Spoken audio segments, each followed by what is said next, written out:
felicidade.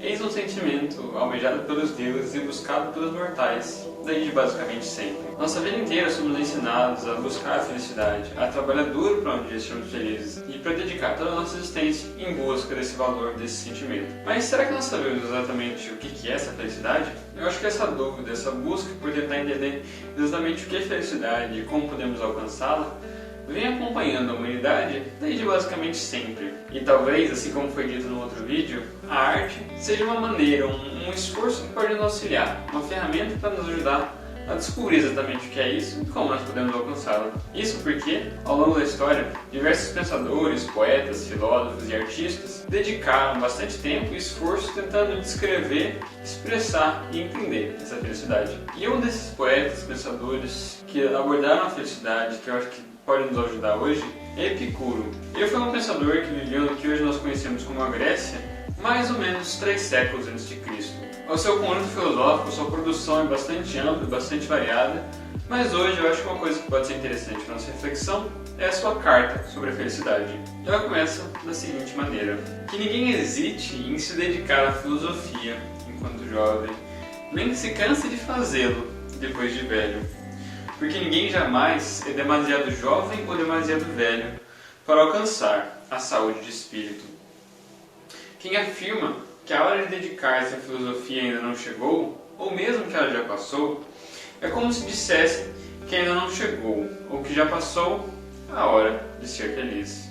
Desse modo, a filosofia é útil tanto ao jovem quanto ao velho, para quem já está envelhecendo, sentir-se rejuvenescer através da grata recordação das coisas que já se foram. E para o jovem, poder envelhecer sem sentir medo das coisas que ainda estão por vir. É necessário, portanto, cuidar das coisas que tragam a felicidade, já que, estando presente, tudo temos, e sem ela, tudo fazemos para alcançá-la. Pratica e cultiva, então, aqueles ensinamentos que sempre te transmiti, na certeza de que eles constituem os elementos fundamentais para uma vida feliz. Isso soa até um tanto quanto irônico, né? Essa associação que o autor faz entre a filosofia e a felicidade. Porque a felicidade nos parece uma coisa tão leve, tão feliz, tão exuberante, enquanto a filosofia parece uma coisa tão monótona, permeada por anátemas, por silogismos e por um monte de coisa quase que incompreensível. Mas eu acho que isso acontece fruto, em grande medida, de uma percepção imperfeita, de uma concepção imperfeita que nós temos da felicidade e do seu significado. Assim sendo, eu acho que é uma boa ideia a gente começar pelo começo, né? Ou seja, tentar entender exatamente o que a palavra felicidade significa e o que isso pode nos ensinar sobre como podemos atingi-la.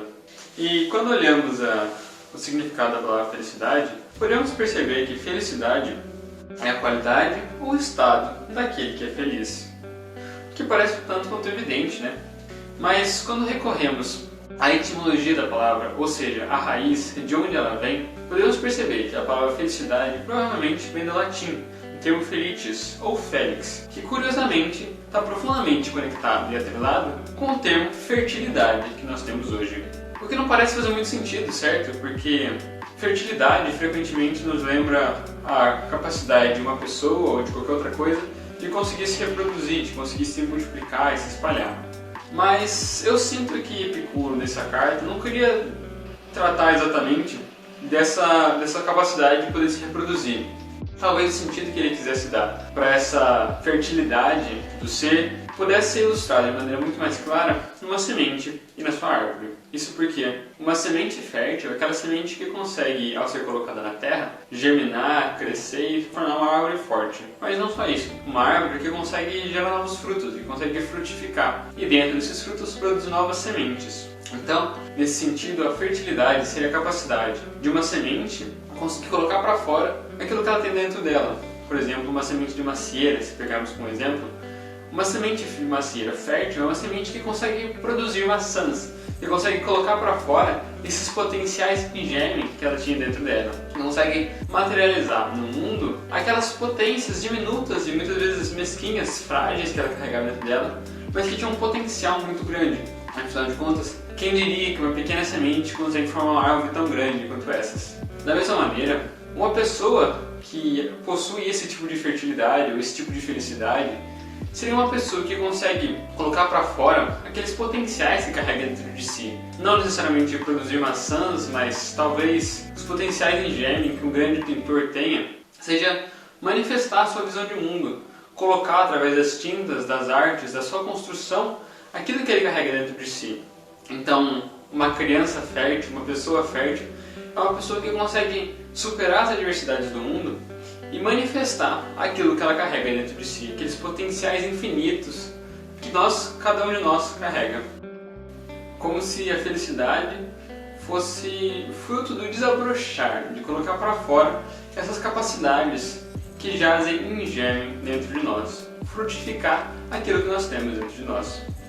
Mas isso parece divergir um pouco do modelo padrão, do conceito padrão que temos para a felicidade. Mas para entender isso melhor, eu acho que é importante que nós façamos uma distinção, uma divisão entre aquilo que seria a felicidade e aquilo que seria a alegria. Isso porque quando lemos no dicionário podemos perceber que tratam-se de coisas diferentes. Felicidade é um sentimento, é uma coisa que, se fizermos uma analogia, atua quase como um castelo de pedras, em que é construído com o tempo. Demora, é um processo até que se consiga construir todo esse castelo, mas que uma vez construído, uma vez pronto, resiste ao tempo, ao vento, às chuvas, é uma construção perene. Enquanto, por outro lado, a alegria é uma sensação, é uma coisa que momentaneamente se aposta de nós, seja como quando ganhamos alguma coisa, em uma festa, em uma celebração e coisas assim, mas que da mesma maneira que vem, se esvai. É um estado transitório, que nós momentaneamente desfrutamos, experimentamos, mas que também rapidamente se esvai, desaparece. Portanto, quando fazemos essa distinção entre a felicidade e a alegria, as coisas acabam por ficar um pouco mais claras. E, ficando mais claras, nós podemos fazer uma leitura um pouco mais racional, um pouco mais fria, para ver exatamente o que nós devemos fazer para atingir cada um desses estados de espírito, reconhecendo a natureza de cada um deles, a estrutura mais discreta, mais suave, mais sutil da felicidade, como aquele estado de satisfação, de bem-estar, pouco perceptível, pouco expansivo, mas que nos preenche ao longo do tempo e não se esvai nas adversidades que a vida naturalmente nos impõe. Enquanto a alegria, no estado em que o indivíduo torna-se quase que radiante, mas que, da mesma maneira que esse estado se aposta dele momentaneamente, ele também se esvai. Que, portanto, reconhecendo essas diferenças de cada um desses estados, que possamos aproveitá-los e buscá-los da maneira que cada um demanda, que cada um necessita, para que tenhamos uma vida marcada por momentos de alegria, mas que possua, ao longo do tempo dessa trajetória, uma felicidade perene. Até porque nós muitas vezes nos cobramos um estado de alegria, esse estado de exaltação, de alegria plena, constantemente. Mas isso obviamente não acontece, porque nós somos seres mutáveis, inconstantes, que tem dias melhores, dias piores, dias mais fáceis, dias mais difíceis. E ter essa cobrança de uma alegria o tempo inteiro é bastante danosa para nós mesmos, mas que se talvez conseguíssemos entender a felicidade como uma coisa um pouco diferente, uma coisa mais sutil, mais discreta, mas que permanece conosco, poderíamos ter uma posição mais honesta, mais justa conosco mesmo, não exigindo uma alegria constante, mas buscando construir uma felicidade a cada dia. Seja através da busca por colocar no mundo aqueles projetos que nós temos, aqueles sonhos, aqueles potenciais, aqueles talentos e todas essas coisas. Lembrando que essa felicidade não vai vir espontaneamente. Ela vem através da satisfação, da gratidão pelo que temos e do reconhecimento da utilidade que podemos ter para o mundo ao colocar para fora todos esses potenciais, toda essa capacidade de criação.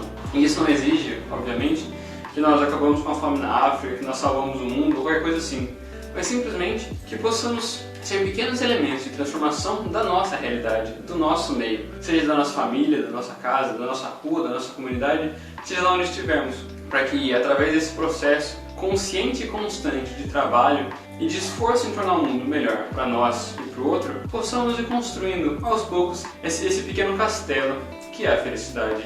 Mas, no mais, eu acho que podemos ficar por aqui. Até a próxima!